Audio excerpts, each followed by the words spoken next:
As-Salaam Alaikum and welcome to another fantastic episode of the Rise Magazine podcast. This is the visual and audible representation of the baddest magazine on the planet Earth, smashing records everywhere it goes, none other than Rise Magazine itself.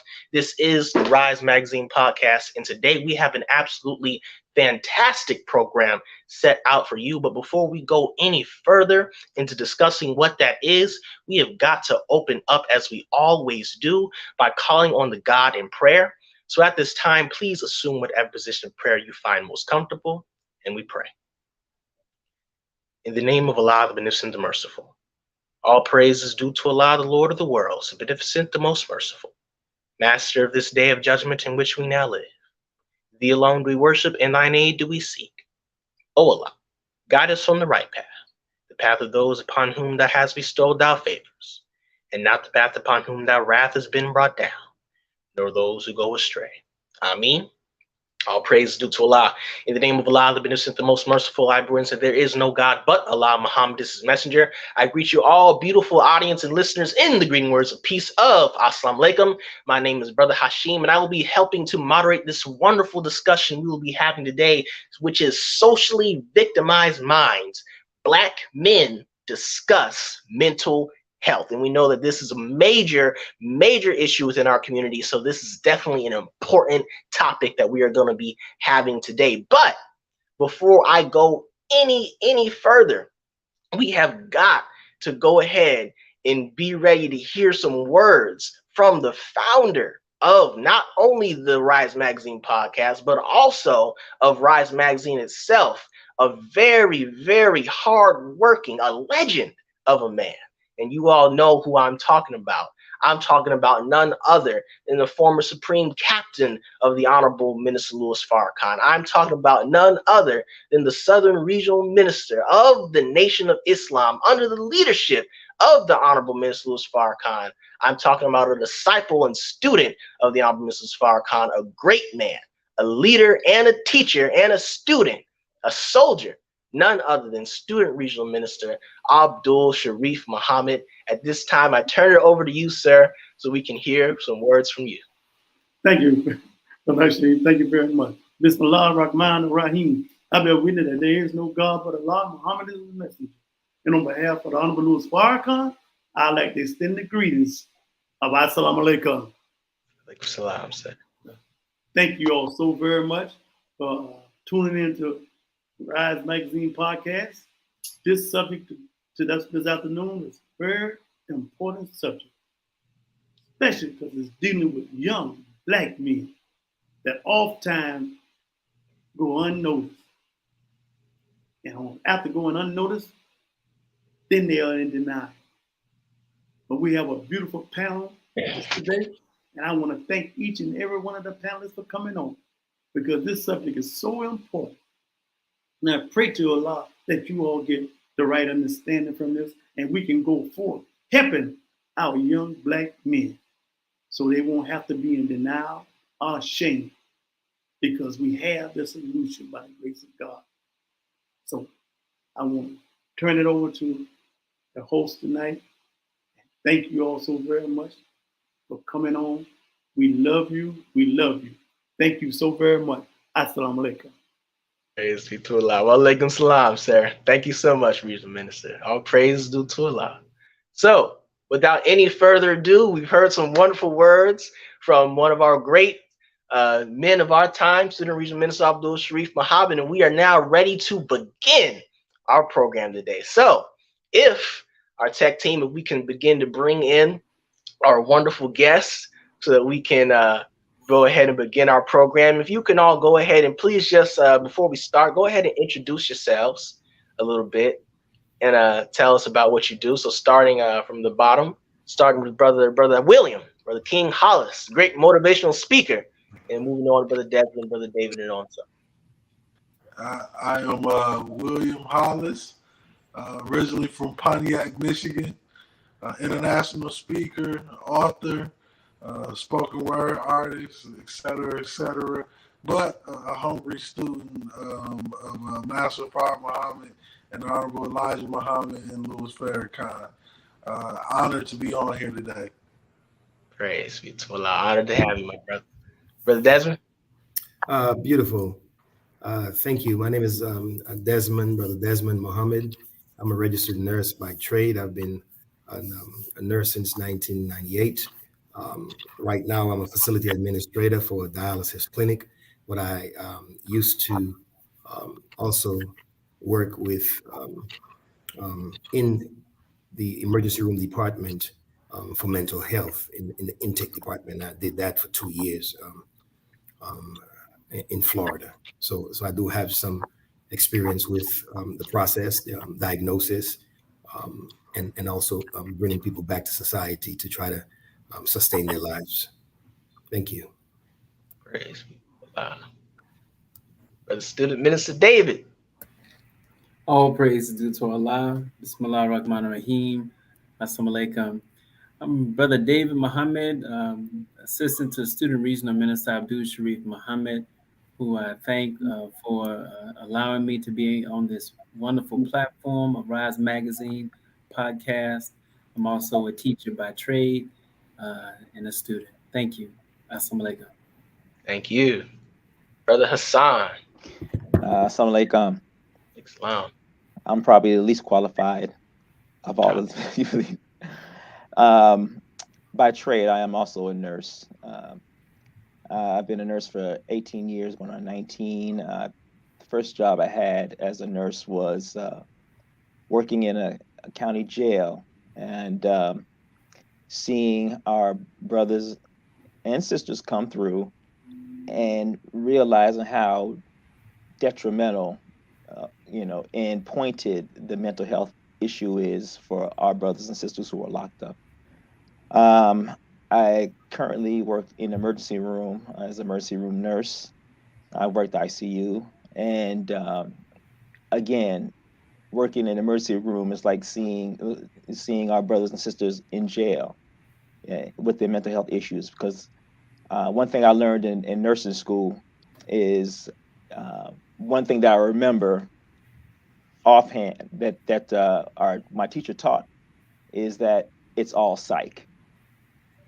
So I've come to realize what she meant by that. And I'm happy to be here. I thank Student Minister Abdul Sharrieff Muhammad for allowing me the opportunity to come on. Praise be to Allah. My brother Mukaddin, introduce yourself. Yes, sir. My name is Mukaddam Muhammad, and I am a youth.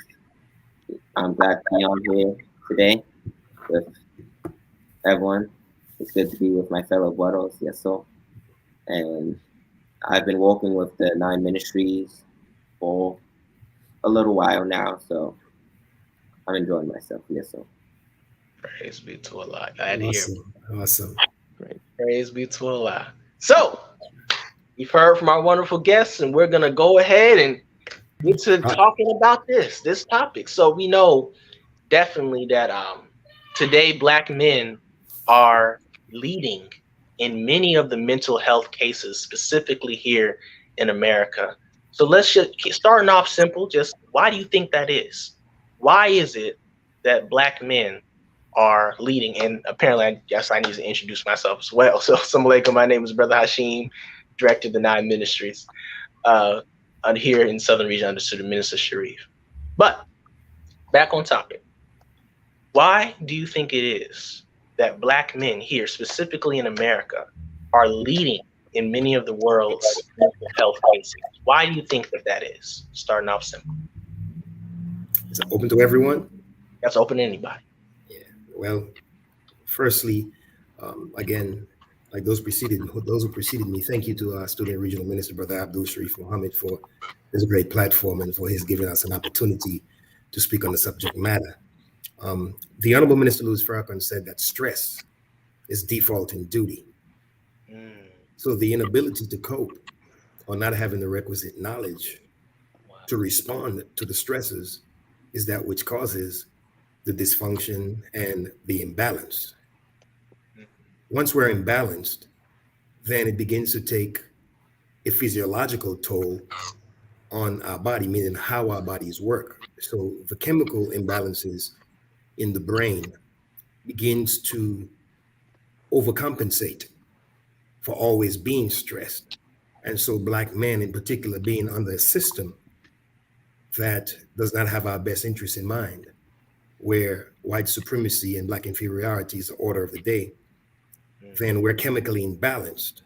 So it begins with the spiritual, of course, but then physiologically, we tend to be out of whack, imbalanced, and then we respond in a manner that proves that we can't cope. And so at the end of the day, suicide is on many of our minds. Wow. I like to affirm that. I also I think we have to look at the true nature of the black man, and the true nature of the black man is to be that lion. You know, he's to be the head. He's to be the representative of God and God Himself. You know, and God Himself, representative of God Himself. So there's a dichotomy here. And on one hand, his nature is that of God. On the other hand, he's been made subjective and a slave. So his nature is striking out, and this is what you see and notice with the violence and the just the lack of being head of the household.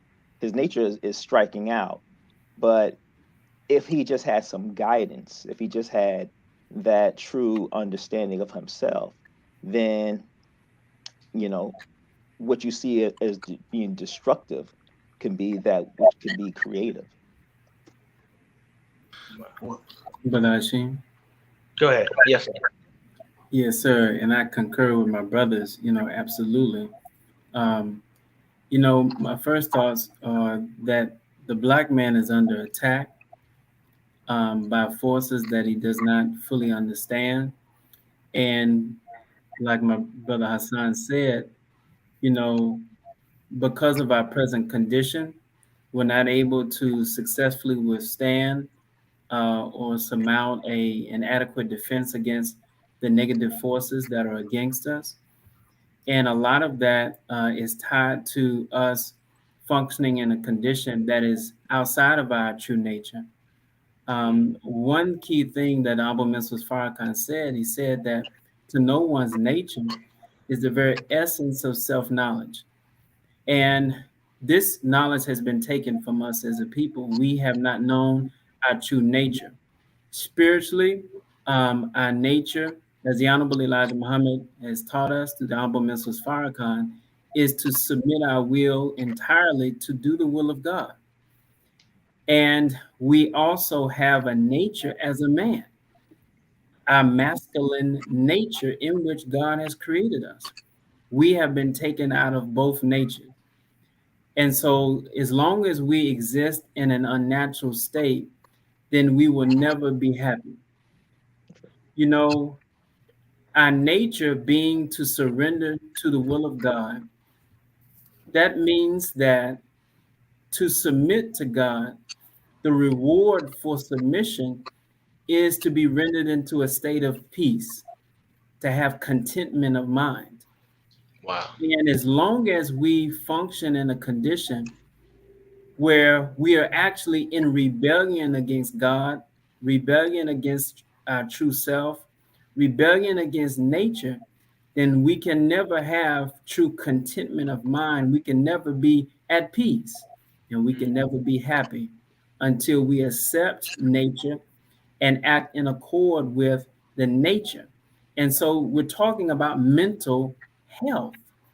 And so to understand the whether something is healthy, we have to know the original design, to know and understand whether or not it is in sound condition. And so the Honorable Elijah Muhammad teaches that the very brain cell of man is created to think rightly. And so we have been trained to think wrongly in this world, and we have not had the proper spiritual diet. Therefore, we are malnourished, we're weakened mentally. And if we're weakened mentally, how can we be strong physically? How can we withstand the awesome pressure of living through the change of worlds? Right. Beautiful. to follow up with Brother David, today I took my morning walk and something came in my mind. I was thinking about the black man, and I was thinking about how we fight for our lives, but in the process we save lives. That saving lives is which our family, our wife, our children, and everything. And it's basically like a person taking 1,000 bullets, but nobody else can see it. The family can't see it. The wife can't see it. But at the end of the day, we're taking these bullets to save our family life. And I believe that sometimes in the black man's life, not sometimes, but most of the time, we have to literally relearn how to operate as a man. Basically, like the Dianetics that the nation offers is one of the greatest tools I've ever seen in my life, as far as getting down and breaking down the core of a human being. Basically, learning where all the trauma came from. And I believe with us as black men, we got to literally bump our heads before we learn the lesson sometimes, because we don't get the proper education. So what we got right now is, as I noticed, like the Brother Barry's of the nation and Minister Abdul Sharrieff Muhammad, they go into the bluff on a regular basis. It's one of the most inspirational things I've ever seen. And they literally try to tap into some of the most broken human beings that's walking the earth. And only person that has the power to do these type of things is Allah, and it is God. And what I realized by going to study groups with Brother David and listening to him and watching my peers, I realized that this discussion, we're not going to have to talk about it for long, because I believe that God is forcing his hand amongst all men and women amongst the world, because he's showing them that we are no longer in control. We are completely controlled at his highest power. And if we don't bow down to God, if we don't submit our lives to God, we're going to crumble. And I can say from my own testimony, by being this big motivational speaker and having all of these people listen to me, I was still broken. And to get down to the nutshell of the answer, it's a lot of black men that haven't identified their purpose yet. And I realize that the only way you can understand your purpose as a man is understanding your job that you must do for God and not for yourself. And I realized the worst thing a man can do on this earth is to live his entire life without realizing his purpose and his true potential as a black man. So for me, I believe the main reason of mental health and suicide is the black man not realizing, one, that he's a God, and two, that he's not in control. Only God is. And once we realize to get out of God's way, we'll start to live a better life. And the lack of love also is one of the main reasons why our black men don't want to live anymore, because we sacrifice ourselves by getting up and working every single day. But the black man is one of the most unappreciated beings on the earth. And yet we're still one of the most powerful beings on the earth.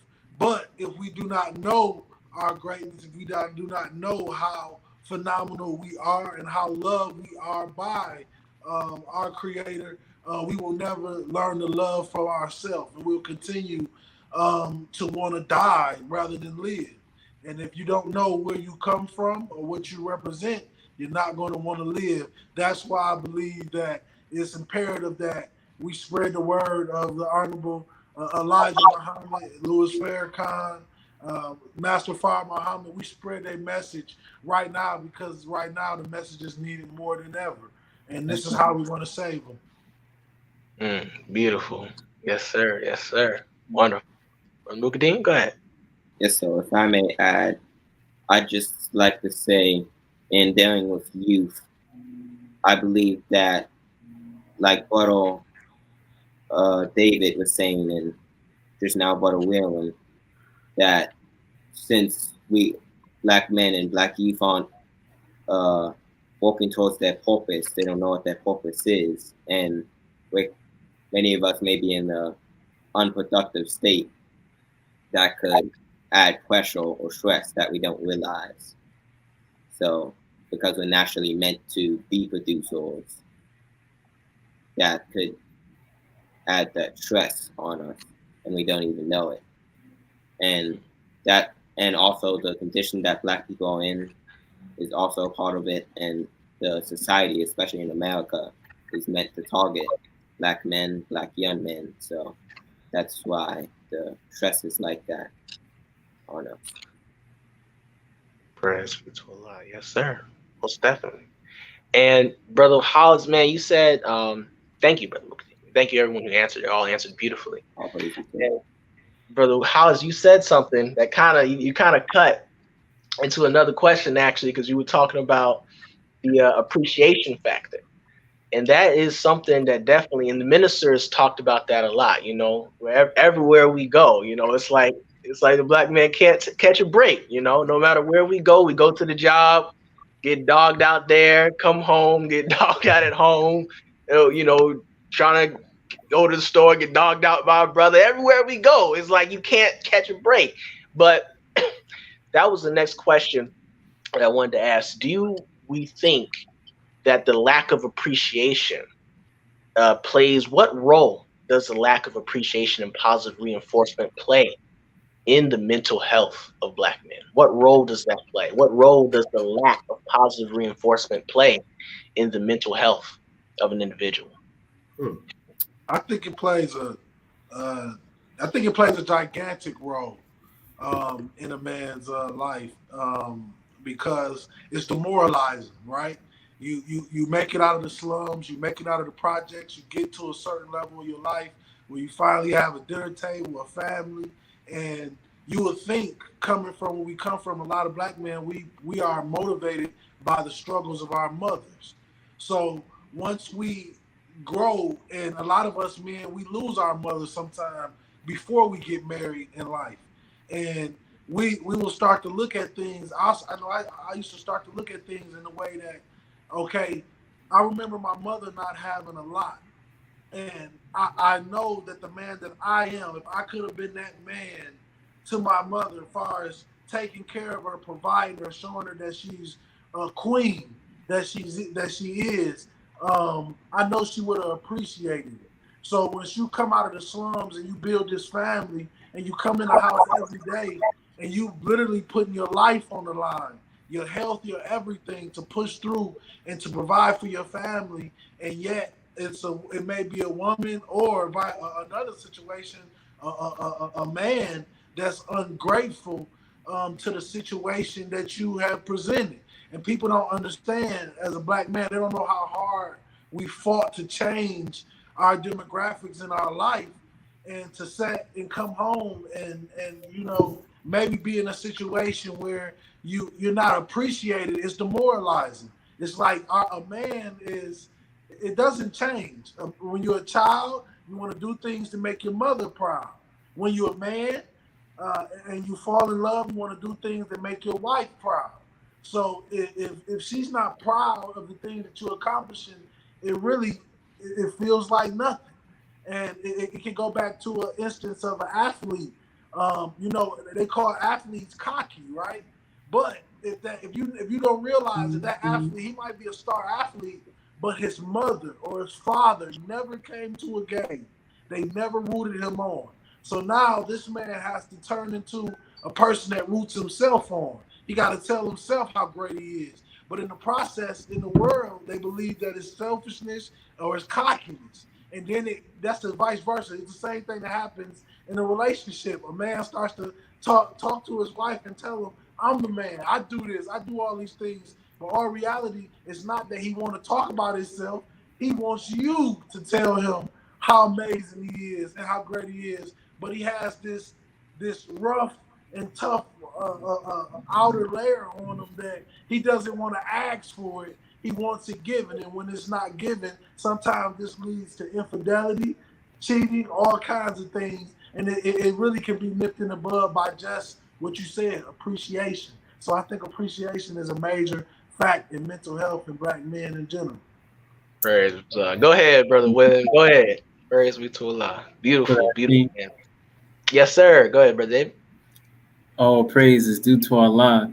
You know, one thing that comes to mind is this one thing that makes the teachings of the Most Honorable Elijah Muhammad, as taught and represented by the Honorable Minister Louis Farrakhan, so absolutely valuable. You know, like the Bible says, is there a balm in Gilead, to heal the sin-sick soul? You know, the black man is a wounded soul. And the teachings of the Honorable Elijah Muhammad, in giving us the knowledge of self directly from God, it helps to bring proper balance to the unfed, even the starved ego of the black man, towards we've never really gotten that appreciation and encouragement in a world that was set up against us, constantly under attack. But in the teachings of the Honorable Elijah Muhammad, for the first time, we learned who we are, and the healing process begins. Because in this world, we are functioning with a starved ego, and we are reaching outwardly for that which makes us to feel appreciated, that which helps us to feel whole. But then we have to come to know that the source of our feeling whole and feeling complete and feeling appreciated is never truly external, but is internal. And the only external connection, which is also internal, is a proper connection to God. When we properly align ourselves, connect our soul, our mind, our heart to God, then that helps to feed that void that is in us, so we won't constantly reach outwardly, because it's twofold. We have to learn to appreciate ourselves and to feel valuable, which that comes from a proper relationship with God and a proper knowledge of our creation as the glory of God. And then we also have to learn how to appreciate others. Of course, how can we appreciate others if we don't appreciate ourselves? So it goes hand in hand. But sometimes when we strive to get others to appreciate us, many times we have to be the example. When we want to see change in other people, it's best that we are the example of the change that we desire to seek. If we are trying to inspire our wives or other loved ones to appreciate us, let's be the example of showing appreciation, showing that we love them, showing that we care for them, showing that we appreciate them. And that will help to inspire a likeness in terms of activity coming back in our direction. But that is what I would say about that. Thank you.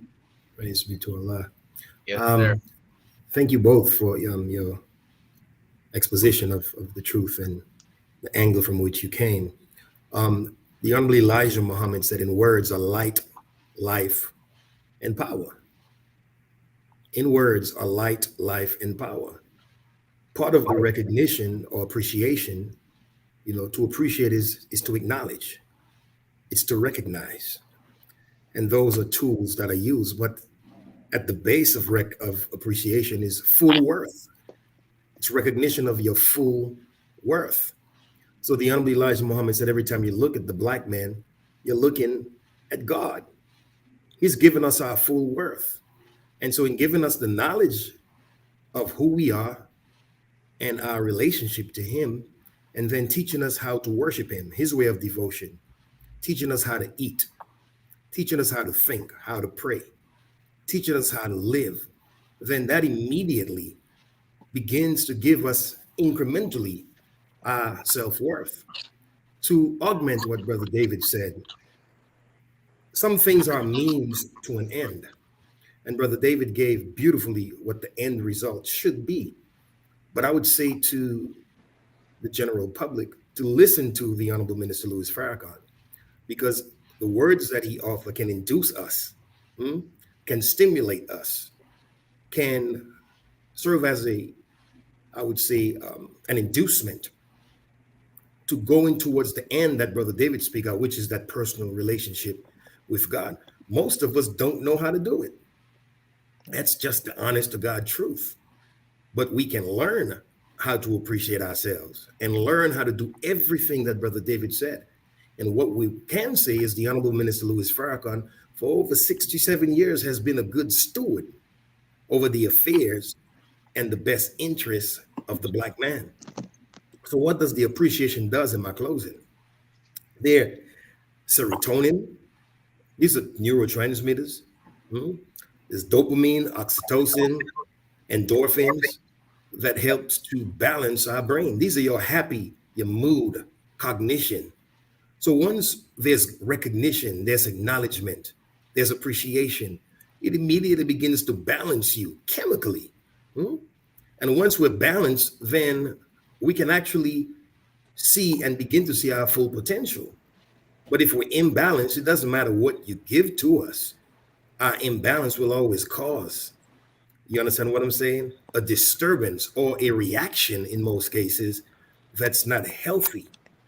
In most cases, because we're not appreciated and we don't recognize our self-worth, we can't even imagine ourselves being fully recognized in a society where you can handcuff a man, a white man that shoots down, a plethora of people, and you come out alive, and then there's a Black man on the other hand who's unarmed and could be shot at 90 times, hit 60 times. How do you begin to recognize your full worth in a society like this? And then you get an acquittal sometimes, and in many cases in the court system. So socially victimized. There's something about the society that causes us to be harmed psychologically. So we are socially victimized because we live in a society that does not administrate, and we're under a people that does not have the heart, according to the Honorable Minister Louis Farrakhan, to administrate the good words and the preamble of the Constitution. So ultimately, we're going to have to turn to God and turn to his mouthpiece, the Honorable Minister Louis Farrakhan, to literally get what's best for us so that we can become balanced spiritually, mentally, morally, and socially. And then that'll begin to change the brain chemistry, and then we can reach homeostasis and balance physically also.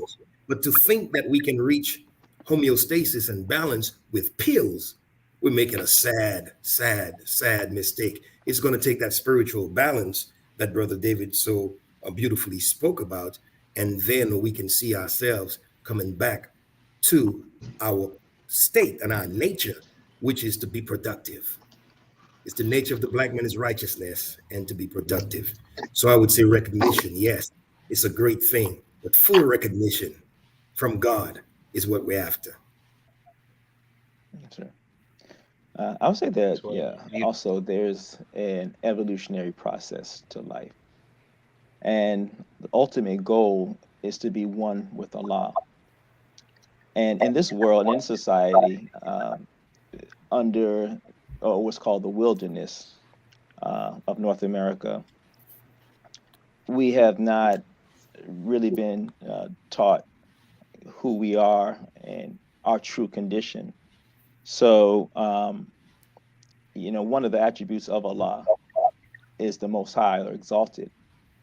And we carry those attributes of Allah. So in our ignorance and misunderstanding, and again, going back to the nature, we lash out, and it's that aspect of Allah, just like it's the aspect of Allah in man when they see performers and people are swooning over the performers. They're really swooning over the God in that person that gives them the talent, that's representing the talent. So when you see some of our brothers lashing out, some of us sisters lashing out, a lot of times, it's like Brother David said, and Brother Minister Desmond said, it's the lack of that connection to the God. So the evolutionary process is when we grow, when we're born into a family, our parents are the ones that give us that connection. Our connection is first with our parents.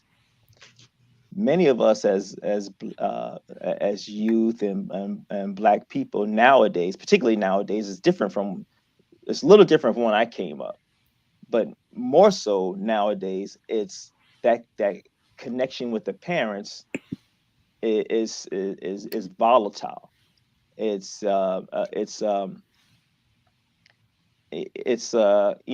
I look at today's youth as compared to ours. My grew up in the 70s, so it's even different from then. But the connection between the parents is hardly there at all. So we don't have that direct line that guides us to God, and what's the word I'm trying to get there? Uh, so our evolution is stunted. Our growth to Allah is stunted, and when your growth is stunted, you see an immature uh, uh, uh, manifestation. So we want to be the spotlight. We want to be the most high, but Allah has 99 attributes, and those 99 attributes balances the most high. It balances all that. But because we don't have a an environment, because we don't have the proper guidance from, say, parents, say, community, which would mitigate some of the toxic ideas and thoughts that come about from a society that has gone adverse to God's law. Since we don't have that, what you have is what you have now. You have a psychology within the Black man that causes self-harm. And when you have from the medical perspective, when you have self-destructive individual, you see some patients who have psychological issues come in, and they're cutting themselves. They're self-harming themselves. They're self-harming themselves because they don't have, because they don't have control of their own self. They have, the environment has control of them. They have never learned to um, that self-worth. They have never learned that self-control, because they've been controlled. And it's not that parents control them. It's the society, which is toxic within itself, that's controlling them. So the only way they can control themselves is, like the serotonin that brother Desmond mentioned, is to cut themselves so that those chemicals can come and calm them down. Those chemicals can be released from the neurons, and they can calm themselves down, and they feel a sense of control at that point. But again, the goal is to be one with Allah, but we're stunted in our growth, and we're stunted because the environment is adverse to God's rule, which doesn't feed our nature. Our parents aren't there to guide us to the proper path of God. That's right. So we're out there aimlessly, and the only one we can, point to is like cutting ourselves. It's ourself. So we exalt ourselves, but it's an official exaltation. It's an artificial exaltation, and this is what you have all over.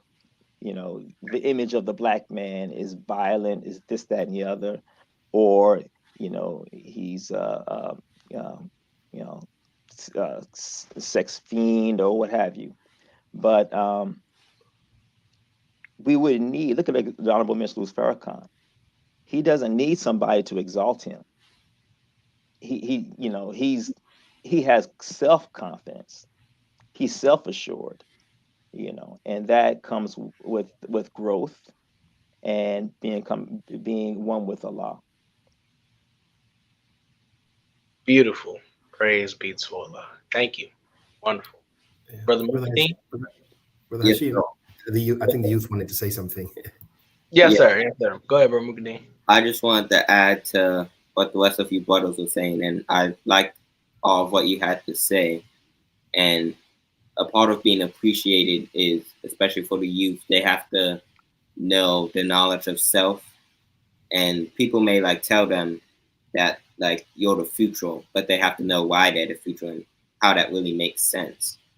You know, how what place the youth have in the new world that Allah is trying to make, because most black young men are ignorant to who they are, and most black men in general, they don't have the knowledge of self.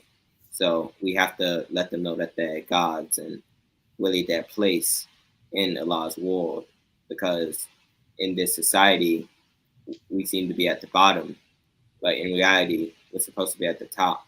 So we have to know that. Yes, sir. Praise to Allah. And Brother Muhyiddin, I believe you have a question as well. Yes, sir. I can read one. This is one I thought would be good for a few of you to answer, especially those of you in the medical field. So, what are some ways that you have been successful in eliminating stress? And how would you advise people to eliminate stress to improve their mental health? Well, one of the things that you can do is to do something that's fun for you. Exercise is a good one. And then do something that you love doing, because you begin to elicit endorphins, you know, and the neurotransmitters, which are the happy mood transmitters, that can help to balance the brain. Part of the problem with us is we've become predictable even to our own selves. So boring that we actually can predict our behavior, because we do the same thing cyclically over and over and over again. Most of our lives are predictable. We have to try something new, get up and do something different. You can't do the same thing 365 days a year. There's no excitement. So many of us, our own minds are bored with us. Like, I know you, Brother Desmond. You about to go to sleep, wake up, go to work, come home, wiggle your toes. Next day, I know you, Brother Desmond. You about to wake up, go to work, go to sleep, wiggle your toes. Got to snap out of it. Break the monotony of being so predictable to our own selves and do something exciting. If you would, do something different, scenic, right? Right. Look up the places to visit within your own city. Go for a drive, go for a walk. Some of the best things that we can do is just change of environment. Oh, yes, sir. We have to change our environment. Another thing that we can do in relation to each other is we have to meet each other where we are. What's the portal of entry? Everything is trying to get in. Germs are trying to get in. Yeah, if you're going to be sick, the virus has to have a portal of entry. The Honorable Elijah Muhammad said, if you have agreement, you have love. So let's just say, Brother Muhyiddin, you're wearing a Steph Curry jersey. I'm not going to talk to you about LeBron James. I'm going to talk about Steph Curry, because there's something about you that made you choose that jersey. And if I can begin the communication process with you, and then that raises the affinity, the magnetism, the relationship between us and the rapport, then we have communication. And as we begin to build communication in reality between each other, then I could begin and we can begin to introduce other things in the conversation. So the portal of entry in this case would be that Steph Curry jersey that you're wearing, or whatever it is that someone has. You meet them where they are. And as soon as you're able to get in, then you begin to build relationships, and then you can teach, you can train, you can make suggestions. And then during their most difficult times, those suggestions will resurface. That's what the Honorable Minister Louis Farrakhan has done beautifully with us. He's found the portal of entry with his love, his spirit. And he makes good suggestions instead of evil suggestions. And then when we are on the sojourn of life and then circumstances seem to oppress us, then we reach back in something that he said, and it immediately gives us life and helps us to extricate or free ourselves from those circumstances. So those are some of the things you can do: hobbies, exercising, building relationships with people who are successful. If you're smart, you would ask the brother who's the motivational speaker, hey man, can you put your phone number in the chat? How can we reach Brother William Hollis? Why? If he's a motivational speaker, that means there's an art of inspiring, reaching, infusing, inducing other people through public speaking.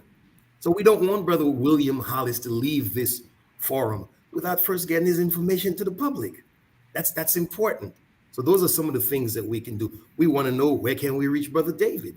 If he's assisting a student regional minister, there's something about him with the command of the word that can help many of us and move us in the right direction. So we have resources. Those are some of the things that we can do, is plug people with resources and have the people like Brother William, Brother David, Brother Hassan, who's a nurse, to help people along the way and on their sojourn in life. That's what I would say to that question. Thank you, there, brother, for that question. I really appreciated that question. Yes, sir. Thank you. Also, yes, I think my brother Desmond hit it right on the head. Really, change of environment. Change of environment is important. I mean, when you see the worst of society, when you see the worst of working in the emergency department, you see the worst. And you can't allow that to sit on you. So change of environment, there's exercise, but keep in mind, we're not birthed into a society by ourselves or into a world by ourselves. We're birthed into a world full of people. So one of the major ways of revigorating, energizing yourself is to do something with someone else. Have a companion. We have a whole mosque full of people, a whole community full of people that we can engage with, and or we can get some motivation from Brother Hollis here, since he's a motivational speaker. So there's a hobby, there's walking, there's seeing nature itself. For someone who's confined inside all the time, go outside. Someone who's always outside, find something inside. You watch a movie, watch a movie with someone. So there's things that we can do to assist ourselves, because what happens is, if we continue to stay in that predicament, then our minds, we start to victimize ourselves. We start to have these thoughts, our mind starts to talk to us. And a lot of times what it says is really, we start to victimize ourselves. We start to down ourselves. We start to just sit there like dust. And we don't become productive for anyone. And we start to victimize others. So, yeah, I would say you definitely do something with a friend or one of your loved ones. Get outside, go out to eat something, with a friend, because that's very helpful to have some other spirit other than yourself to energize you. Yes, sir. Praise be to Allah. Balashi.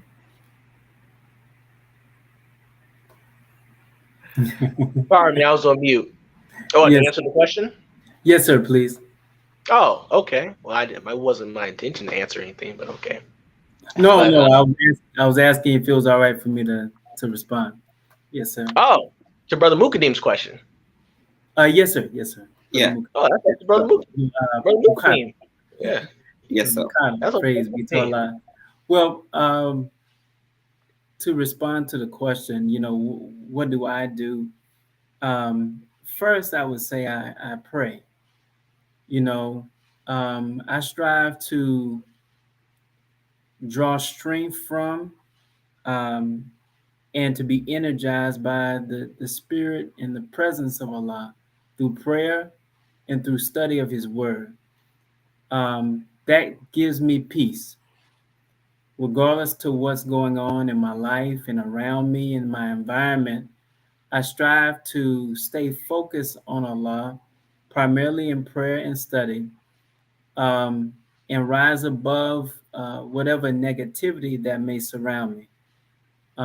That's number one.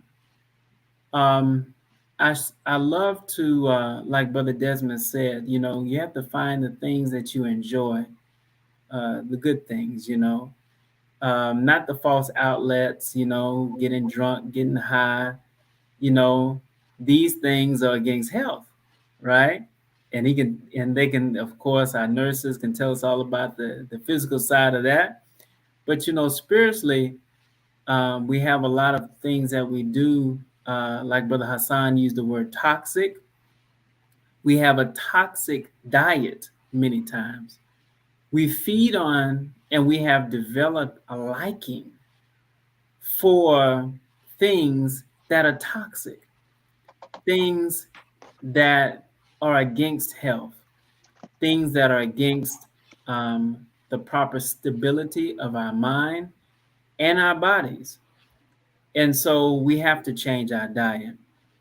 And so we have to develop a proper spiritual diet, feed on truth, feed on the word of God, you know, feed on the knowledge of God. I love to, what takes stress from me, I love to spend time with my wife and my family, quality time. I love to be with my wife and to be in nature, in the sun. And just like Brother Desmond said, looking at nature, looking at beautiful things that are in the creation, feeding my mind on that helps to take stress from me. Looking at bodies of water, these things are things that I like. It may not be the same for you, but you have to find what is that thing that helps to put you in a state of peace. And that's an excellent point, as student minister Desmond said earlier. And so these are things that we have to do, but I would say that we have to get away from those things that cause stress. At the beginning, it was said in terms of stress being really from lack of duty. Part of our nature as a man is to be productive, as it was stated.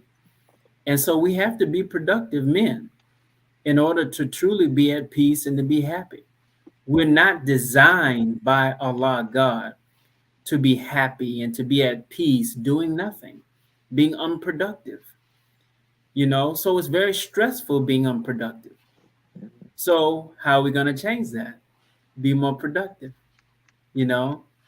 do what is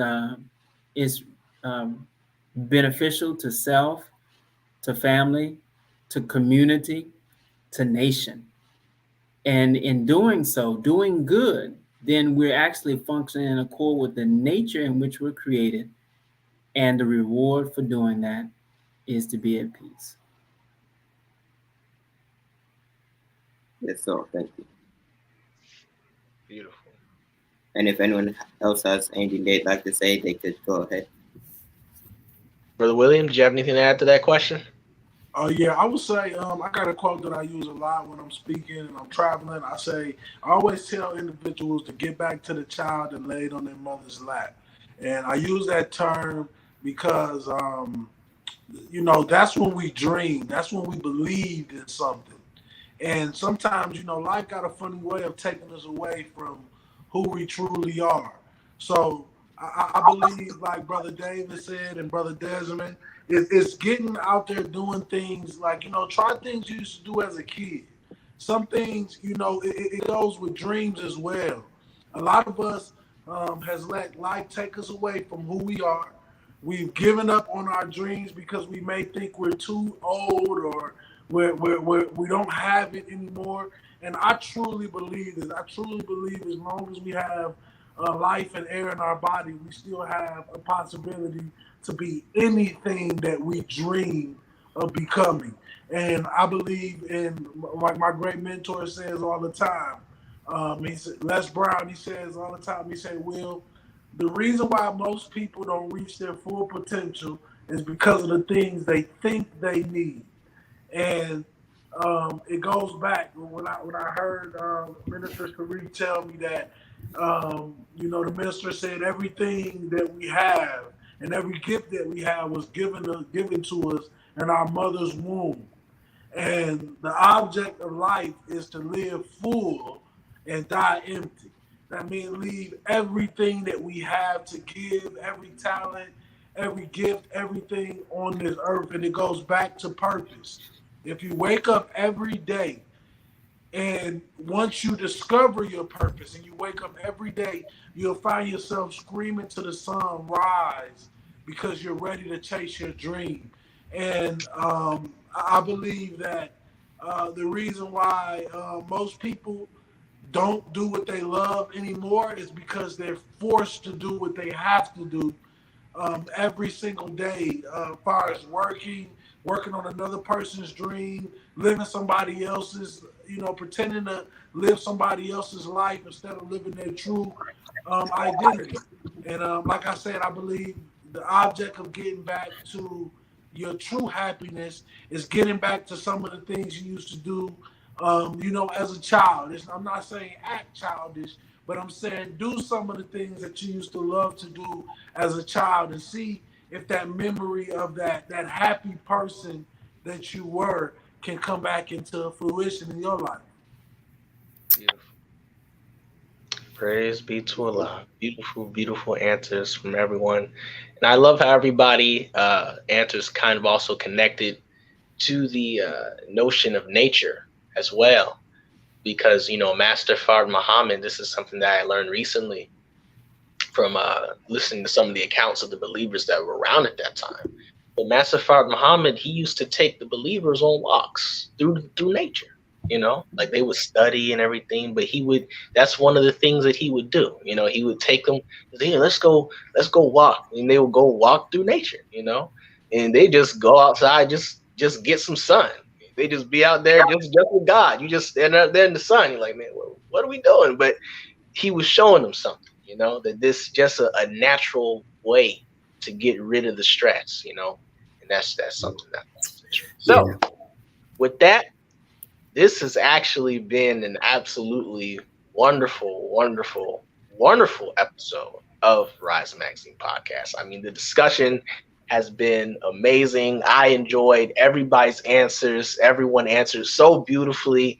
It was really very enjoyable. I think it was actually might have been our longest episode, but it was definitely worth every extra minute that we spent discussing this wonderful topic. But before we close out, before we do that, I think that we have something that we have to hear from our wonderful editor-in-chief of Rise Magazine, whom we normally see earlier in the program, but today we're seeing her towards the end.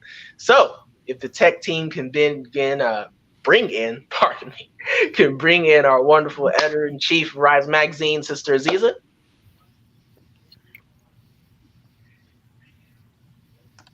Praise be to Allah. As-Salaam Alaikum. Again, in the name of Allah, the Beneficent, the Merciful, I bear witness that there is no God but Allah, and Muhammad is his messenger. And I greet everyone who's watching in the greeting words of peace of As-Salaam Alaikum. Alaikum salam, man. And I just want to say that all the responses that I heard today were so beautiful. Thank you all so much who came on, Brother Desmond, Brother David, Brother William Hollis, Brother Hassan, Brother Mukadin. Thank you so much, Brother Hashim, for helping us to moderate the show. Praise be to Allah. It's so beautiful. And we really pray that those of you who are watching could take something away from the answers that were provided for you today. Before I go, I want to just read a poem that I've written dedicated to the Black man who daily experiences violence, who has to deal with just getting up after being knocked down numerous times. And just as I'll say, as a Black woman, witnessing it's something phenomenal, and it truly shows the godliness in the Black man. Whether people want to admit it or not, it's there. What other man do you know of who can continuously be knocked down and yet get back up each and every day, or get knocked down multiple times a day and continues to get back up each time? And so, for all the Black men who are watching, this poem is dedicated to you all and the beauty that Allah has given you. And I'll begin reading. Strong Black man, mighty Black man, long-suffering Black man, do you have any more limbs left to count the number of times the devil has ruined your garden?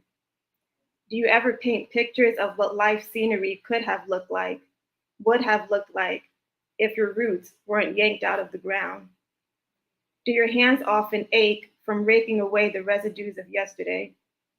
Do flowers remind you of growth or decline, or maybe a little of both? Strong Black man, your resilience is intriguing. You swallow bullets the size of our enemy's bigotry, yet you blossom like a flower with thorns on its stems, pricking only those who get close enough to harm you. Mighty Black man, you are the seed in the core of our community, the fruit hanging beautifully upon the garden's tree. Please understand that when you ripen, a whole nation eats. Long-suffering Black man, I've learned that you and God share similar faces. When I think about your struggles, I see an image of endurance, and that in itself is enough godliness to shake the earth. And so once again, that poem was dedicated to all the strong, beautiful Black men. May Allah guide us all, and may He, for anyone who is watching who needed to hear this, may Allah really, really provide you with understanding and guidance. For those of you who are not registered members in the Nation of Islam, may Allah, may Allah God help you to get some understanding that you once didn't know before. And so do your research, and really, as everyone has stated, the different ways that you can better help your mental state. Try to practice those things. You don't have to commit suicide. You don't have to self-harm. There's a lot for you to do. There's a lot for you to live for. And I'm thinking we have the National Suicide Hotline at the bottom of the screen. If you feel like you're in a really bad state, please call the number. As Brother Desmond was saying, connect with, and Brother Hassan, connect with people in your community. And so if you feel like if you feel alone and like maybe there's people who don't understand, find someone who has similarities and really have a connection with them so that you can not feel like you're alone. There's information at the bottom of the screen of some of the brothers. You can check out their information and connect with them. On another note, please also show your support for Rise Magazine at www.risemagazineco.com. Once again, that's www.risemagazineco.com. For those of you who are watching, any brothers, any sisters who are watching, and you need something to do or you want to be creative, we're always looking for help. We could have help in the graphic department, in the editorial department, social media department. There's so many things to be done. So if you're looking for something, if you want to show your creativity, please contact us at Rise Magazine Atlanta, and that's spelled out at gmail.com. Once again, that's Rise Magazine Atlanta at gmail.com. You'll find it on the screen. Also, as far as updates, we have our newest issue out with student minister Abdul Halim. Inshallah, we'll have that on the screen. We can get that on the screen. Here it is. So please make sure that you pre-order for that edition. You can go to www.risemagazineco.com. Once again, or not once again, but for those of you who would like to help us in the cause and what we're doing, please send a donation to our Cash App, and that's $Rise Magazine, to show your support. Once again, for everyone who's been watching and who may be contemplating suicide, who may be thinking about self-harm and feel like there is nothing to live for, please go back, rewatch this video, see what your brothers are saying about moving forward in life and having different coping mechanisms to really get through life in a time like this, and in a time where there's so much violence around. You don't have to suffer silently. there's definitely people who understand, and you're not alone. So, Brother Hashim, I'm done, and you can take us from there. Praise be to Allah. Thank you so much. And that was a beautiful poem, by the way. I didn't know that our editor-in-chief was also an accomplished poet. I didn't know that. I don't know if anybody else knew that, but I didn't know that. So that was actually an amazing poem right there. All praise to Allah. So with that, family, we've had an absolutely wonderful episode of the Rise Magazine podcast. Please support us. Come back, same place, same time, every Wednesday at 5:30.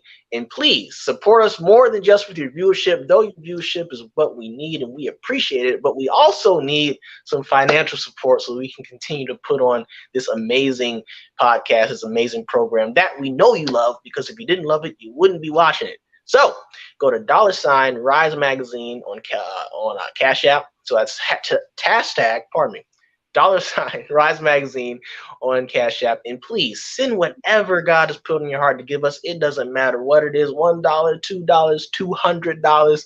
Nothing is too big.